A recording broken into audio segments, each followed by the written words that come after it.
अभी ये प्रोग्राम देखो, इसमें हमारा क्लास का नाम है पॉइंट।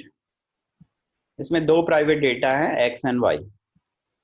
पब्लिक पार्ट में हम लोग एक कंस्ट्रक्टर बनाए। कंस्ट्रक्टर कैसे पता चलता है कंस्ट्रक्टर है कि इसका कोई रिटर्न टाइप नहीं है और इसका नाम सेम है क्लास के नाम से।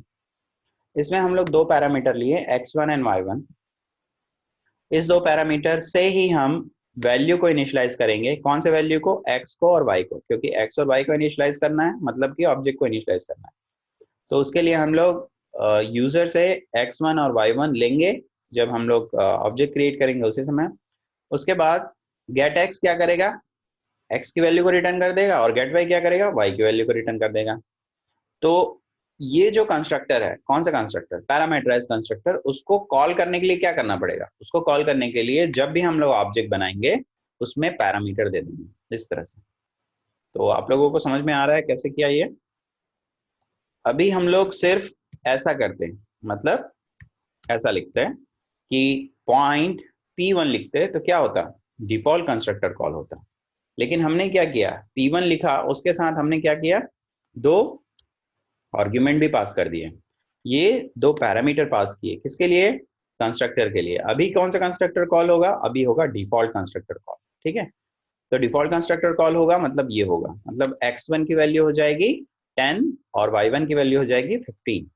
उसके बाद जब हम P1 डॉट गेट करेंगे, मतलब ऑब्जेक्ट जो क्रिएट किए हैं P1 ऑब्जेक्ट, उसकी x वैल्यू को फाइंड आउट करेंगे तो x वैल्यू निकलेगा। उसके y वैल्यू को फाइंड आउट करेंगे तो y वैल्यू निकलेगा। मतलब आउटपुट क्या होगा? आउटपुट होगा 10 और 15।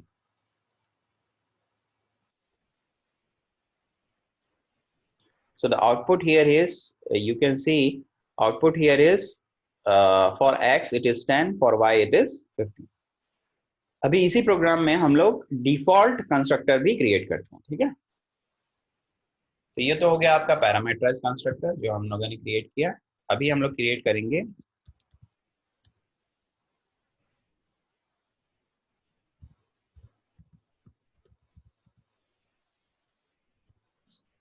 Default constructor. ठीक है, उसको भी क्रिएट करने के लिए क्या करते हैं? हम लोग क्लास का नाम लिखते हैं। तो क्लास का नाम क्या है आपका? Point.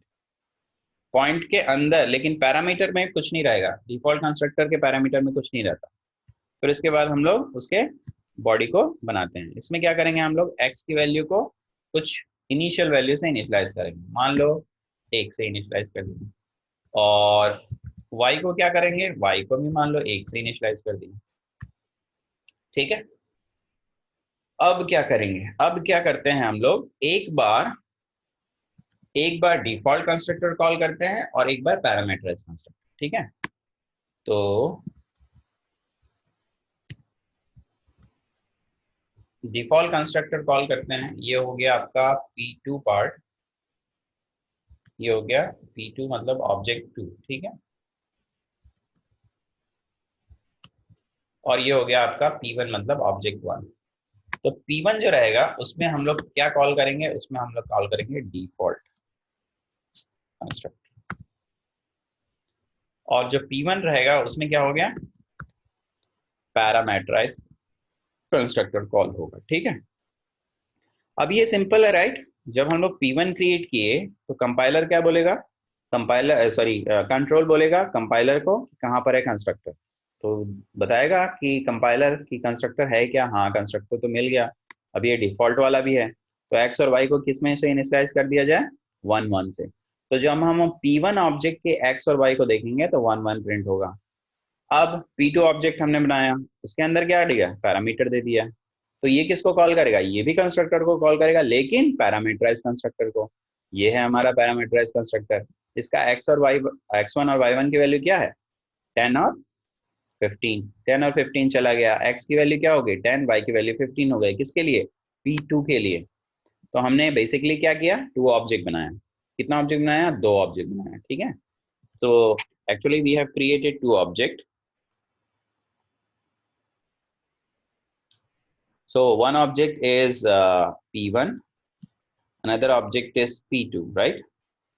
So one object is P1, another object is P2। जब भी हम लोग ऑब्जेक्ट बनाएंगे तो क्या होगा? मैंने क्या बताया? मेमोरी उसके लिए बन जाएगा। अब इसमें क्या रहेगा? मेमोरी में रहेगा x और y की वैल्यू, क्योंकि x और y क्या है, हमारा डेटा है। जब हम लोग P1 बनाएंगे, मतलब हम लोग लिखेंगे पॉइंट P1, तो क्या होगा, तब कंपाइलर डिफॉल्ट कंस्ट्रक्टर को कॉल करेगा, और डिफॉल्ट कंस्ट्रक्टर क्या कर रहा है, x की वैल्यू को 1 से इनिशियलाइज कर रहा है और y की वैल्यू को भी 1 से इनिशियलाइज कर रहा है। जब हम लोग P2 को बनाएंगे, मतलब P2 को क्रिएट करेंगे, P2 ऑब्जेक्ट को, तो उसमें हमने क्या दिया है, पैरामीटर दिया है। तो ये किसको कॉल करेगा, ये भी कंस्ट्रक्टर को कॉल करेगा, लेकिन पैरामीटराइज कंस्ट्रक्टर को, जिसमें पैरामीटर होगा। तो ये जो दो वैल्यू है वो x1 और y1 को मिलेगी, और x1 और y1 की वैल्यू x और y को मिल जाएगी, मतलब 10 और 15। तो जब भी हम प्रिंट कराते हैं P1 वाले x को, तो डेफिनेटली 1 प्रिंट होगा। अब P1 वाले y को प्रिंट कराएंगे तो डेफिनेटली 1 प्रिंट होगा। P2 ऑब्जेक्ट के x को कॉल करेंगे तो 10 प्रिंट होगा, और P2 ऑब्जेक्ट के y को कॉल करेंगे तो 15 प्रिंट होगा, right. So this will be your output. ठीक, अभी देखते हैं क्या आउटपुट आ रहा है।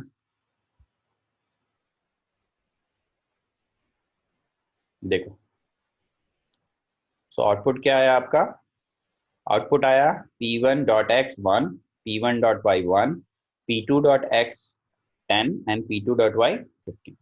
सो एक ऑब्जेक्ट जब क्रिएट हुआ तो वो डिफॉल्ट कंस्ट्रक्टर को कॉल किया, और दूसरा ऑब्जेक्ट जब क्रिएट हुआ तो पैरामीटराइज कंस्ट्रक्टर को कॉल किया। ठीक,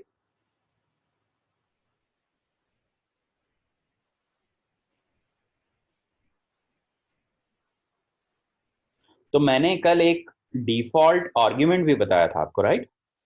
अभी उसमें क्या होगा, उसमें एक बहुत सिंपल चीज है। मान लो हमारे पास डिफॉल्ट कंस्ट्रक्टर नहीं है, मान लो हमारे पास डिफॉल्ट कंस्ट्रक्टर नहीं है।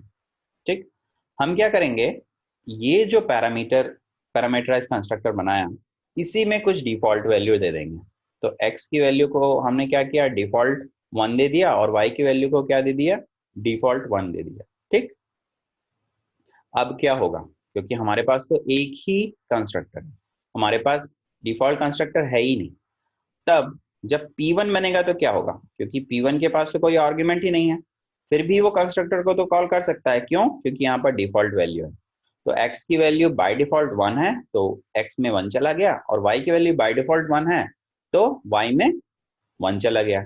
ठीक, जब हम लोग दूसरा वाला पैरामीटराइज कंस्ट्रक्टर कॉल करेंगे तो 10 और 15 किसको मिल जाएगा, x1 और y1 को, और जो 1 है वो क्या हो जाएगा, ओवरराइड हो जाएगा, जो हम लोगों ने कल देखा था। That is called parameterize, sorry, default argument. तो हमने डिफॉल्ट आर्ग्यूमेंट बना लिया, राइट। अब ये काम करेगा क्या, चलो देखते हैं रन करके काम करता है क्या। देखो, काम किया ना, और वैल्यू भी वही आई। तो x की वैल्यू, क्योंकि हमारा डिफॉल्ट पैरामीटर काम करना था, लेकिन उसमें कोई आर्गुमेंट ही नहीं था, लेकिन हमने डिफॉल्ट आर्गुमेंट डाला तब वो काम कर गया। सो P1 की वैल्यू को 1 से, P1 के x को 1 से, P1 के y को 1 से इनिशियलाइज हो गया, और P2 के x को 10 से और P2 के y को 15 से इनिशियलाइज हो गया। मतलब कि दोनों ही टाइम, मतलब P1 के टाइम पे और P2 के टाइम पे, दोनों टाइम पे यही कंस्ट्रक्टर कॉल किया गया। ठीक है, यही कंस्ट्रक्टर कॉल किया गया। मान लो, जस्ट अज्यूम दैट हमने सिर्फ पैरामीटराइज कंस्ट्रक्टर बनाया। क्या बनाया, पैरामीटराइज बनाया, उसमें डिफॉल्ट वैल्यू भी नहीं दिया। ठीक, अब क्या होगा, अब क्या होगा, क्योंकि हमारे पास डिफॉल्ट कंस्ट्रक्टर भी नहीं है, राइट। तो जब भी हम लोग P1 क्रिएट करेंगे, क्योंकि इसमें कोई आर्गुमेंट ही नहीं है, ये तो डिफॉल्ट कंस्ट्रक्टर को कॉल करना चाहिए, तो कंपाइलर हमारे लिए डिफॉल्ट कंस्ट्रक्टर बना देगा ऑटोमेटिकली। अब वो क्या करता है, मैंने बताया था, x की वैल्यू को 0 को और y की वैल्यू को 0 से इनिशियलाइज कर देगा। ये 0 तो हमने लिखा नहीं है कहीं पर भी, लेकिन रन करके देखते हैं क्या आता है। ओके,